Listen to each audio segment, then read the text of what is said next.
the show.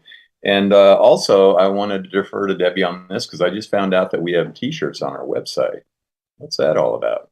Yeah, I'm looking forward to that. They're unisex recycled t-shirts. They say no career politicians.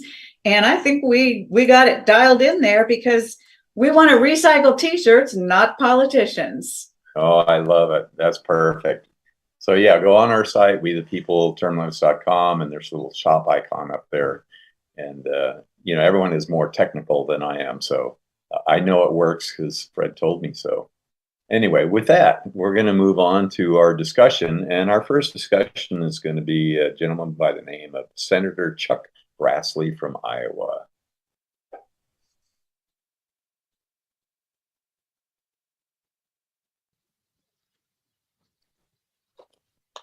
So we're going to move on to our victim today, and that is Senator Chuck Grassley from Iowa. He's been in office 41 years. I mean, holy cow. At what point do you say enough is enough? I mean, I won't even go into his record, but 41 years, this was not meant to be a career. How many dog years is that? I don't know, but it's my great grandhound was probably around back then. It's probably hundreds and hundreds of dog years, 400 dog years, I'm going to guess. However, Clive, do you think the Grassleys could adopt me? Because my humans are suffering from the fiscal situation that these Congress people have put them in. And as far as I can tell, they're not hurting at all. Imagine all that dough they have. Imagine the treats and toys I would get. I mean, when Chuck was first elected, gas was $1.19. And I would like to point out that dog bones were practically free. Now look at what they cost. That's just my feelings about it all. Well, you know what? We'll start a GoFundMe account for your dog treats. So we'll make sure you're happy.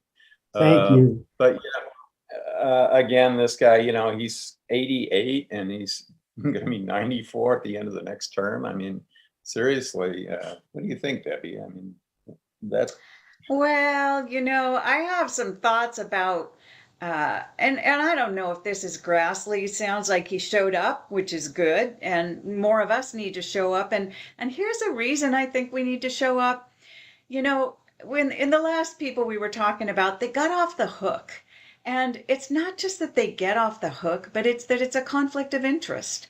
And the problem with the conflict of interest, the reason it really matters is it's inequitable. So many of us, as we were hearing, were really ethical in our use of the funds. We kept our employees. We were ethical in our treatment of the people who we work with. And yet, even as we do that, we're continuing to pay taxes. And those taxes come from that hard work and that ethical work that we're doing. And we keep voting in the fox. We keep sending the fox back to the hen house. We keep working hard. We keep working ethically. And then we keep taking that hard-working money that we've earned and sending it back to line the pockets of the fox in the hen house. And we've got to stop sending our fox back to the hen house because he just keeps stealing the hens and the eggs. Exactly. And I mean, that again goes to our purpose here. Don't vote for anybody running for their 13th year. And we need to clean it out and get younger people and new thoughts and fresh blood. So, help enlighten us on that, Kristen. Well, I have to tell you, I just don't know. I mean, 41 years, that's almost as long as I've been alive. I just don't know if he remembers what it's like to not be in a public service position. I don't know if he remembers what it's like to not be in a position of power. I went on and was looking at his Twitter account, and he doesn't support necessarily the leaders that we have today, and that's okay. He's of the other side of the aisle, and that's fine. He certainly seems to support the farmers quite a bit today, and that's good. Farming is something that hasn't changed. I mean, the way we farm has changed, but farmers in general and what they need hasn't changed in 41 years. So I guess that's not hard to stay relevant. But I think everything else in our world has changed. I just don't think that somebody is of his age. I mean, really, I do have to say, I will give him props. 88 years old. He hardly ever misses a vote. He always comes to work. Good for him. He is a good farm boy who probably grew up with really strong values. This would put him to be a child of the Great Depression, right? He's around the same age as my grandfather was. My grandfather grew up in the Depression. He probably remembers ration stamps, right? And so I don't know, what does he know about our youth today, the people who are voting? I'd love to know what he thinks about the LGBTQ community. I would love to know what he thinks about Roe versus Wade. I would love to know what he thinks about same-sex marriage, right? My guess is his views haven't changed for 41 years. So those are the issues I have with some of these people, that I just think that they are who they were when they came into office, and we probably haven't seen them evolve much since. And I'd have to agree with that. And another issue I have is not so much what they have supported or voted for. What gets me the most is what they don't address, and that's like insider trading. When they see blatant corruption going on within the Congress, and they don't say a word. He deals with his farm issues great. He shows up to work every day, but he doesn't stand up for the American people. And and here's a guy that's been in office longer than you've been around, Joe. So A couple of years. Yeah, I mean, seriously, what do you think? Well, so Chuck Grassley is interesting because he comes from a very different upbringing than myself. We talked about how he was of the time of the Great Depression, ration stamps. He grew up on a farm. And, there's nothing against that upbringing, obviously, but I think there's something to be said that it's from a very different time. And if that was what he was raised in, he's going to be disconnected from, again, the issues that the youth of today are facing. Something that I found interesting was, yes, he grew up on a farm, and his family farm actually got $1.2 million invested into it, which I think is interesting because, more kudos to him for supporting his family, but you have to wonder, is it really morally correct to be putting that much money into your own pockets and claiming it as like supporting a humble upbringing? You have to wonder how much of that is actually true. I'll also say, to the point of his reportedly being a hard worker, I think that's great. Something that I've learned about in my government class that I took last year was the demographics of voters tend to be skewed towards the older generations. A lot of younger voters are very discouraged, or just don't have the time to vote, or come up with an excuse to not vote. And so I can definitely see the appeal for older voters to look at Mr. Grassley and say, oh, he's always there with a vote. And even if he doesn't represent our interests, he's a hard worker. He's going to get a vote in, and that's important to us.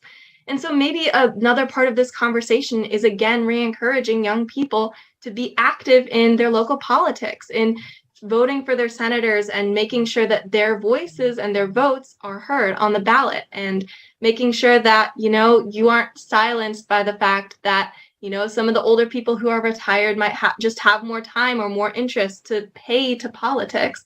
So it's very important, I think, for younger voters to be aware that that's happening, and understand that his appeal to the majority of people who are currently voting today comes possibly from his work ethic, and the fact that, he's been through it. He's been there for long enough that people recognize his name and face. And so it's important for people to realize that that it's easier to be reelected as an incumbent than to unseat them. And so it's important to know that we kind of have to band together here to make sure that we get someone new into office. Exactly. And that's our point about banding together as voters. And it's so simple. It's just a matter of our vote. Well, Joe had a very good point there. And it just, the young people really need to get involved, because most of the people in Congress can't relate to the young people at all. And they're not into the technology and what. The other thing that bothers me, even if you're a hard worker politician like he is, and he shows up every time, I think as the years go by, they start thinking of it as government money and not realizing it's actually the people's money. Yeah, I was so impressed with what Joe had to say, and I'm so glad she's making the point that young people have got to get involved. It is their world. It is coming to them. If they don't like what's going on there now, they've got to get in there and sort it out. And so I'm really appreciative of her rallying for younger politicians so that we can be more relatable. That's been a really big theme these days, that we need to have people in there that all different kinds of people can relate to. And that's youth is a big demographic that we need to be able to relate to. Yes, indeed. With that, we're going to move on to our next Hall of Shamer, Hal Rogers.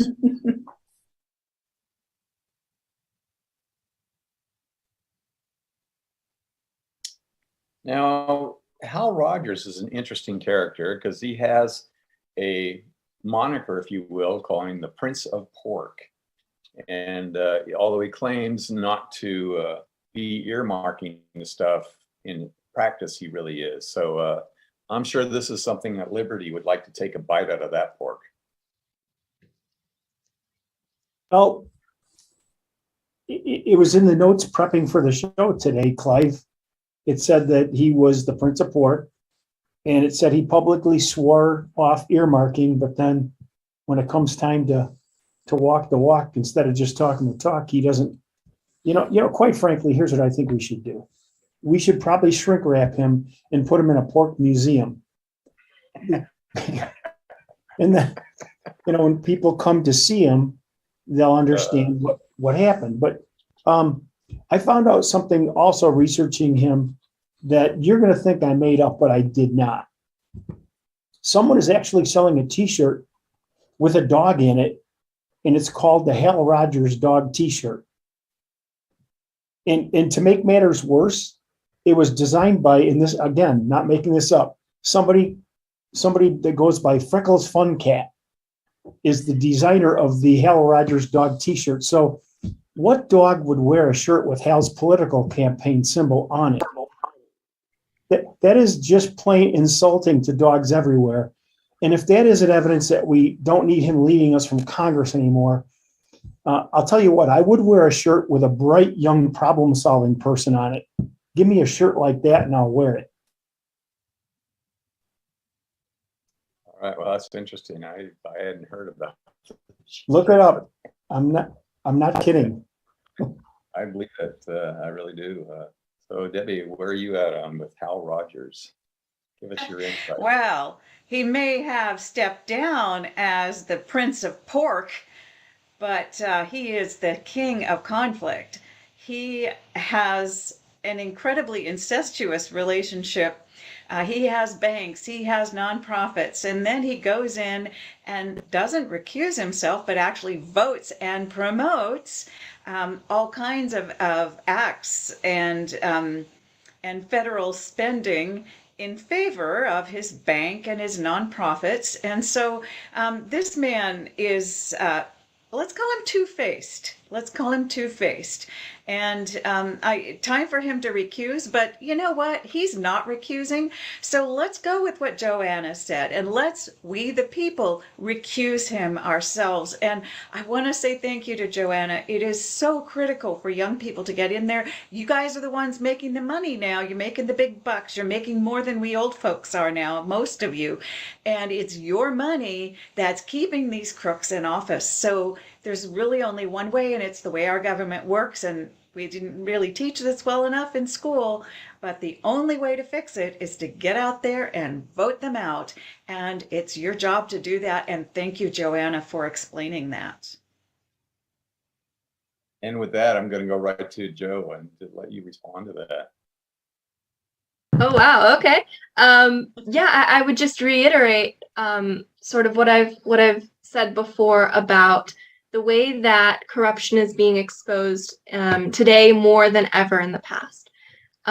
With the advances in technology, we can see where his money is going, where his votes are sort of carefully threading everything through in a way that in the past with, I don't know, newspapers, we might not have been able to see at least as quickly, but more importantly, not as like accurately, perhaps. He may have been the Prince of Pork, but his earmarking is something that sort of it's inescapable nowadays. Nowadays, he can't hide behind the guise of being, a political figure and therefore being respectable, because the trust in government is waning, and it has been waning, I think, for a while now. So people are paying more attention now more than ever, I'd hope, to what people are doing, who the people they put into office, how they're trying to represent their interests, how they're actually representing their own interests and not that of their constituents, of the people they're representing. So all I would say too, so I read about how there were nonprofits that were also tied to him. And I guess that sort of goes against the point of a nonprofit. A nonprofit is supposed to be something that's done, on a moral superior sort of stance and then not for profit. That's kind of in the name. And yet it's tied to this figure who's got this web of interconnected, different industries and markets and money all tied together. And he's using his power to sort of weave however he wants it to be weaved. And so the corruption is so disheartening, I think. And I think it may be an issue of people not paying attention to what he's been doing. It may be an issue of people not caring. I'd hope not, but it's possible. And so really, I think another takeaway here is to do your research on people. This guy may have sworn off earmarking, but check your sources. If one source says he's sworn off earmarking and then doesn't say anything else about what his policies have been, I think it's important to figure out, is that reputable? Is that true? Make sure that the person who you are voting for does what he says he does. There can be a discrepancy there, and if you aren't paying attention, it can be easy to miss. Yeah, and that's a very good point that people aren't paying attention. I think people are finally waking up and finally paying attention. And that's what this show is all about, is to enlighten people about what these people are really doing. And I mean, as you see, we go from show after show after show, bringing up all these people who have been in office way too long and doing their business. So where do you think about all that, Kristen? I mean, give me your thoughts. Well, our rule of 13 terms, this guy is definitely like some stale bread in the pantry for sure. And today, with all the fake news and fact checking, I mean, really, he is ripe for picking. It is time to expose him in all these webs. I mean, listen, so great. He helped start a nonprofit venture capital firm, but then he's got 8 private companies. So it's just like Johanna said, you take these and he's really threading the needle with this money. And people have got to get informed. 21 terms. Come on. This is not how these positions were set up. He's like a serial representative in Congress. He's not supposed to have been serving that long. I really don't believe that's how we set our government up. At least we didn't mean to. So it's time to take a really hard look at what we've done in our country. Start looking at some fake news and fact checking for all you young people out there who think that us older folks ruined the country. And in many ways, maybe we have out of just ignorance, but let's start turning things around, start getting educated. Don't just vote for the status quo, because that's how we got here. You know, we talked a couple weeks ago about Feinstein being synonymous with California, Grassley being synonymous with Iowa. You know, let's stop the madness. Rogers does not need to be synonymous with Kentucky. Let's set term limits, get out and vote, know what you're voting for. We have to make the change now. Indeed, and I think the term we're looking for is a serial fraudster. And, and many of them are.